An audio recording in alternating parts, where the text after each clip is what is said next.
গতকালকে দেখলাম জাতীয় সংসদে এমপি মাওলানা হানজালা মাদারীপুরের এমপি চমৎকার ভাবে কয়েকটা বিষয় তুলে ধরেছেন, স্পিকারের সামনে তুলে ধরেছেন। মাদকের বিরুদ্ধে তিনি কথা বলেছেন। তিনি বলেছেন এলাকার মধ্যে এত বেশি মাদক বেড়ে গেছে, কন্ট্রোল করা যাচ্ছে না, এটা নিষিদ্ধ করে দেওয়া হোক।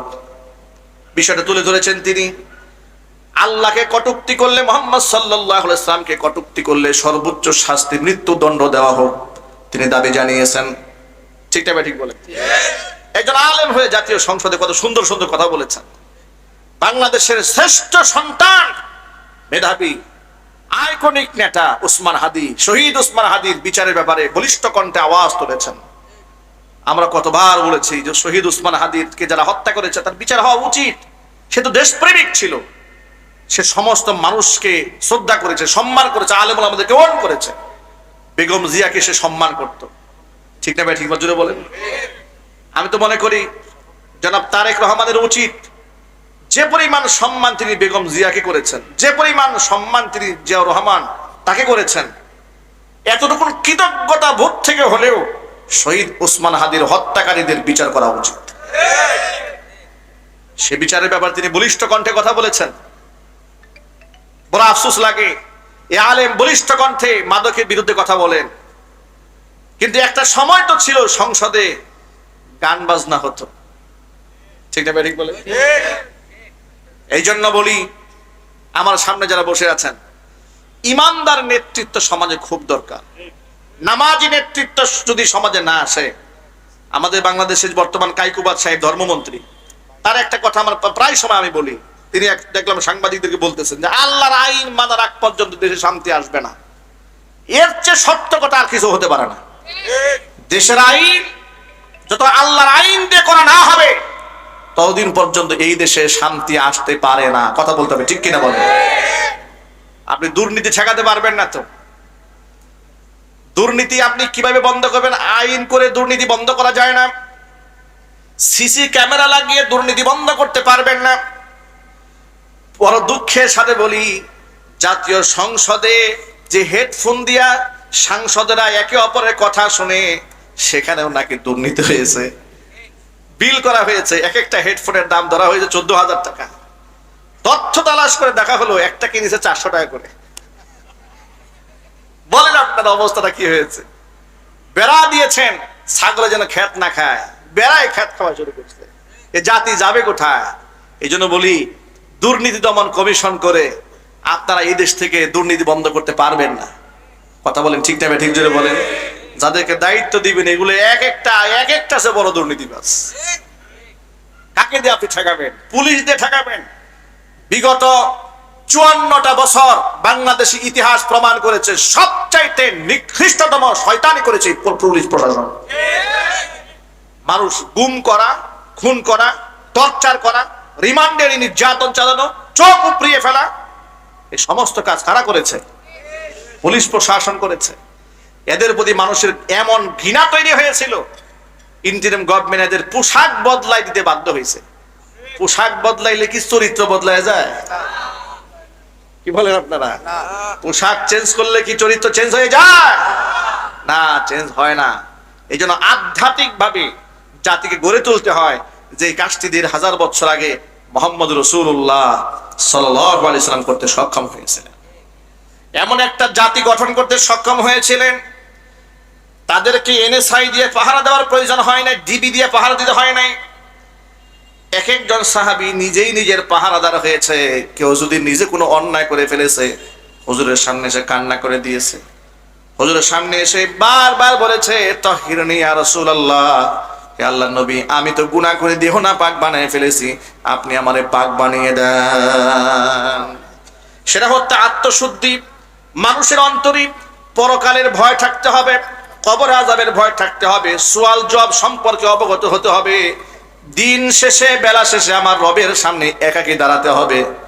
আমার সন্তান আমার অপকর্মের ভার বহন করবে না। আপনি এক বাক্যে জবাব দিয়ে বলেন তো, আমার সন্তানকে আমার পাপের বোঝা বহন করবে? একটু জোরে বলেন। আরে বাবা, পাপের বোঝা তো ভালো, পরকালে আপনার আযাব নেবে দূরের কথা। দুনিয়াতে কয়েকদিন আগে দেখেছি সরকারি এক বড় কর্মকর্তা, এনবিআর এর কর্মকর্তা, সেই কর্মকর্তার ছেলেকে পুলিশ গ্রেফতার করেছে। ছেলেকে গ্রেফতার করার পরে প্রিজন ভ্যান থেকে ছেলে সাংবাদিককে ডেকে ডেকে বলছে যে আমার বাবা যদি দুর্নীতি করে থাকে তাহলে বাবাকে অ্যারেস্ট করবে, আমারে অ্যারেস্ট করলো কেন? কথা বুঝতে পেরেছেন? কথা বুঝেন নাই মনে হয়। ছেলে প্রিজন ভ্যান থেকে বাবার দুর্নীতির দায় ছেলে নেবে না।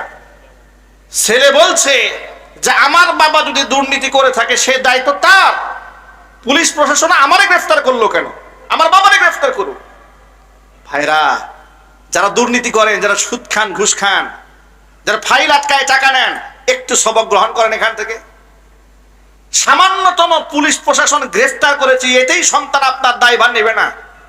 কিয়ামতের ময়দানে জাহান্নামের আগুনের দায়ভার আপনার সন্তান কি করে নেবে? আপনার স্ত্রী কি করে নেবে জাহান্নামের আগুনের দায়ভার? আপনি সামান্য একজন আশরাফুল মাখলুকাত, ছোট্ট একটা মানুষ, আদম সন্তান, আপনার এত লোভ, এত লালসা। আপনি হাজার কোটি টাকার মালিক হতে হয় আপনাকে, শত কোটি টাকার মালিক হতে হয় আপনাকে। আপনি যা ইনকাম করেছেন আপনার 14 গোষ্ঠী খেয়েও তো শেষ করতে পারবেন না। ঠিক না ভাই? যদি বলেন, গত সরকারের আমলে শুনেছি 28 লক্ষ কোটি টাকা দেশ থেকে বিদেশ পাচার হয়ে গেছে। 28 লক্ষ কোটি টাকা। কল্পনা করা যায়? আমরা নাকি গরিব দেশের মানুষ। এই দেশ যদি, এই দেশে যদি 28 লক্ষ কোটি টাকা দেশের মাটির মধ্যে পড়তো, এই মাটি সোনা হয়ে যেত। ঠিক না ভাই? বলেন। আজকে আমাদের ভোগান্তি, ঢাকা থেকে গাজীপুর আসতে ঘন্টার পর ঘন্টা লেগে যায়। আমি জাজর থেকে বুটবাজারে মাহফিল করতে আসবো, আমার চিন্তা করতে হয়েছে, প্ল্যান করতে হয়েছে আমি কেমনে যাব। আমাকে 2 কিলো রাস্তা আসতে আমাকে 6 বার কল্পনা করতে হয় আমি কোন রাস্তায় ঢুকলে আমি ব্লক খাবো না। সেই ভিতর দিয়ে ঢুকে ঢুকে ঢুকে ঢুকে এখানে আসতে হয়েছে, পুরো রাস্তা ব্লক। রাস্তাঘাটে প্রতিনিয়ত অ্যাক্সিডেন্ট হচ্ছে, অসংখ্য মানুষ মারা যাচ্ছে। গাজীপুর চৌরাস্তাতে আজকে ভয়ঙ্কর অ্যাক্সিডেন্ট হয়েছে, এমন বিভৎস অ্যাক্সিডেন্ট হচ্ছে, মানুষ রাস্তায় খুন হচ্ছে। কেন এরকম হচ্ছে? চিটাগাং গেলাম ওই দিন মাহফিল করতে, আসার পথে লম্বা জ্যাম, 6 ঘন্টার পথ 12 ঘন্টায় শেষ হচ্ছে না।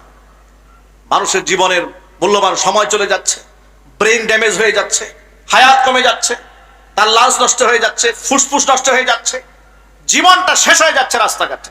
এই অনিয়ম, এই জাতিকে কি করে আপনি সারাবেন কলিজার মধ্যে আল্লাহর ভয় না থাকলে? কথা ঠিক না? হিজুর বলেন।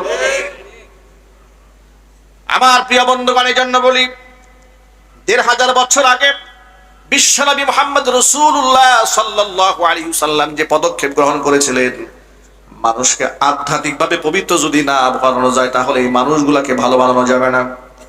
এই জন্য কোরআন বলেছে কদ আফলাহা মান যাক্কাহা, ওই ব্যক্তি সফল যেই ব্যক্তি নিজেকে আত্মশুদ্ধি করে নিয়েছে। জোরে বলেন সুবহানাল্লাহ। এবার আপনারা এক বাক্যে বলেন, রবের সামনে দাঁড়াতে হবে কিনা? আল্লাহর সামনে দাঁড়াতে হবে না? শুধু হুজুরা দাঁড়াবে আর আপনারা দাঁড়াবেন না? না, সবাইকে দাঁড়াতে হবে।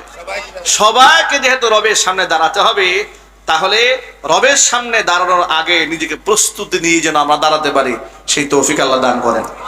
আজকের পর থেকে আমরা কোনো প্রকার মাদকের সাথে সংশ্লিষ্ট হব না।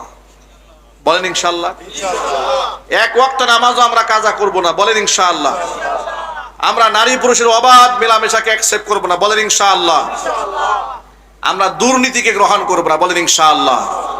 দুর্নীতিকে না করতে হবে, দুর্নীতিকে একদম 0 টলারেন্সে নিয়ে আসতে হবে। জাতিকে গড়ে তুলতে গেলে মনের মধ্যে আল্লাহর ভয় দিতে হবে। আর এই জন্য একটা কাজ করতে হবে, আমি সরকারের অনেক ভালো কাজের প্রশংসা করি, অন্যায় করলে প্রতিবাদ জানাই, এটা আমার তবিয়ত। আওয়ামী লীগের সময় আমি আওয়ামী লীগের ভালো কাজ যা ছিল প্রশংসা করেছি। যখন ইসলাম বিরোধী কর্মকাণ্ড করেছে বজ্র কণ্ঠে প্রতিবাদ জানিয়েছে। প্রতিবাদ সহ্য করতে না পেরে 6টা মামলার আসামি বানিয়েছে আমাকে। মসজিদ থেকে তাড়িয়ে দিয়েছে, বাসা থেকে বের করে দিয়েছে, জেলখানা নিয়েছে, রিমান্ডে নিয়েছে। কত প্রকারের অত্যাচার করেছে তার সাক্ষী আপনারা নিজেরা।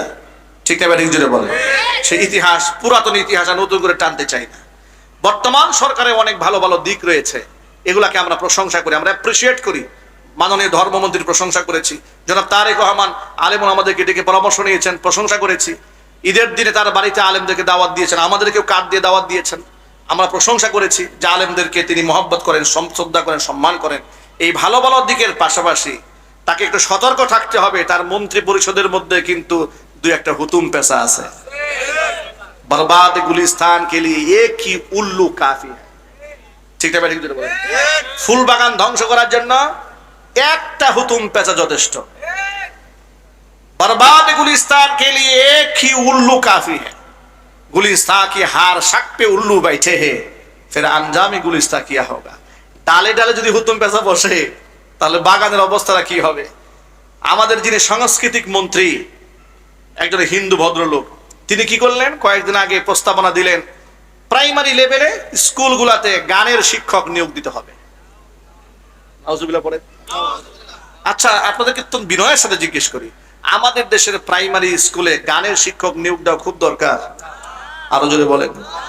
যেখানে গোটা দুনিয়ার মধ্যে যুদ্ধ লেগে যাচ্ছে, পৃথিবী কম্পিটিশন করছে, এখন মোসাবাকা করছে, প্রতিযোগিতা করছে, তারা ক্ষেপণাস্ত্র বানাচ্ছে, মিসাইল বানাচ্ছে, সফটওয়্যার আবিষ্কার করছে, তারা এখান থেকে বসে 3000 কিলোমিটার দূরের শত্রুকে টার্গেট করছে, 4000 কিলোমিটার দূরের শত্রুকে টার্গেট করছে, মাটির নিচ দিয়ে কেমনে আক্রমণ করা যায়, পানির নিচ দিয়ে কি করে আক্রমণ করা যায়, এগুলো নিয়ে গবেষণা করছে।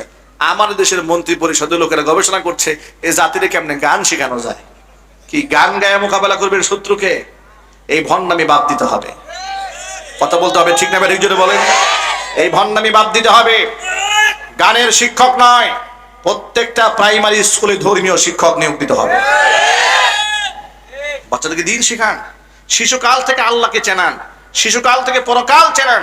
সে ডাক্তার হবে, ইমানদার ডাক্তার হবে, ঠিক না? ঠিক। সে ব্যক্তি ইঞ্জিনিয়ার হবে, ইমানদার ইঞ্জিনিয়ার হবে, রডের পরিবর্তে বাঁশ ঢোকাবে না। কোথায় যেন দেখলাম ব্রিজ বানাচ্ছে, আপনার বাঁশ দিয়ে ব্রিজ বানাচ্ছে। শয়তানির তো লিমিট থাকা উচিত। এদের শয়তানি দেখে মনে হয় শয়তানও কান্না করে, ঠিক না? ঠিক বলেন। সুতরাং আমরা এই ব্যাপারগুলোতে সরকারকে বলবো, এই যে সাংস্কৃতিক মন্ত্রী যে প্রস্তাব দিয়েছে তা শুধু প্রত্যাখ্যানই করবেন না, এর তীব্র নিন্দা জানাবেন। যে এটা তার মাথায়, সরকারের বয়স হয়েছে মাত্র 1-2 মাস, 2 মাসের মধ্যে এত প্রয়োজনীয় কাজ বাদ দিয়ে অনেক গানের শিক্ষক নিয়োগ দিয়ে যেন পাগল হয়ে গেল। এগুলো বন্ধ করতে হবে, ঠিক না? ঠিক জোরে বলেন। সরকারকে সঠিক সিদ্ধান্ত গ্রহণ করার তৌফিক দান করে, জোরে কোন আমিন।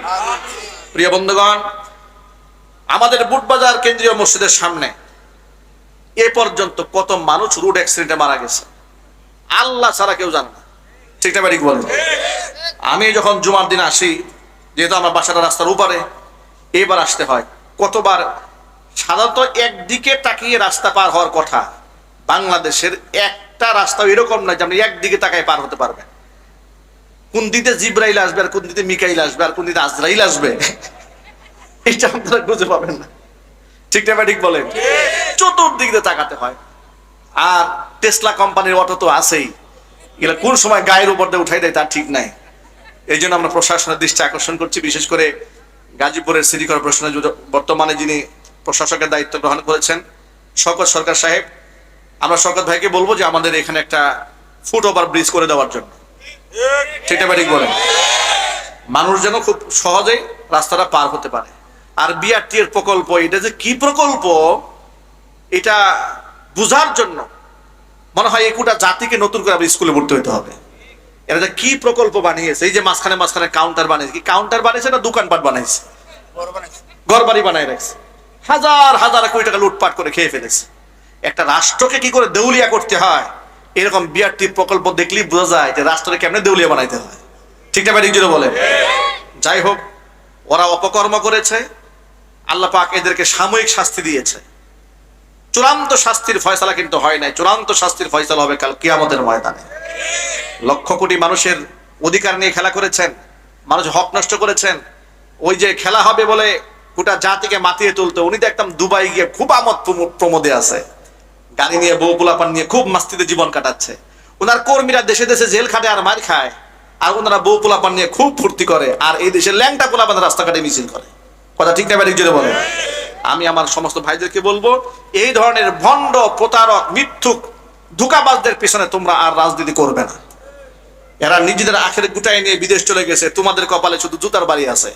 সুতরাং সাবধান, তোমরা হাঁটবে তো ইমামদারদের পিছনে হাঁটবে, যারা জীবন দেবে কিন্তু দেশ ছাড়বে না। কথা বলতে হবে, ঠিক কিনা জোরে বলে।